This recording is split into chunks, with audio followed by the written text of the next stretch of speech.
যখন সমস্ত উম্মতকে জাহান্নাম থেকে বের করে জান্নাতে নিয়ে যাওয়া হবে, সেদিন আমার নবী উম্মতগুলোকে জান্নাতে ঢুকায় যখন জান্নাতের দিকে কদম রাখবে, হঠাৎ একটা শব্দ জাহান্নাম থেকে আসবে। শব্দটা হচ্ছে ইয়া হান্নান ইয়া মান্নান।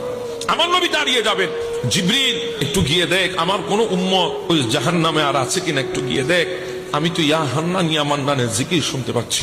জিবরিল বলে ইয়া রাসূলুল্লাহ, ইয়া হান্নান ইয়া মান্নান তো অন্য নবীর উম্মতরাও বলতে পারে, আপনি কিভাবে শিওর হলেন ওটা আপনার উম্মত? বলে জিবরিল রে, আমি সেই নবী যেই নবী উম্মতের কণ্ঠের আওয়াজও চিনি। সুবহানাল্লাহ। জিবরিল, আমি সেই নবী যেই নবী উম্মতের বাবাকেও চিনি। উম্মত কোন জায়গা থেকে আমাকে সালাম দে তাও আমি বুঝতে পারি। উম্মতের কণ্ঠের আওয়াজ আমি নবী জানি, আমি নবী, ওটা আমার উম্মত হবে। কেন জানিস?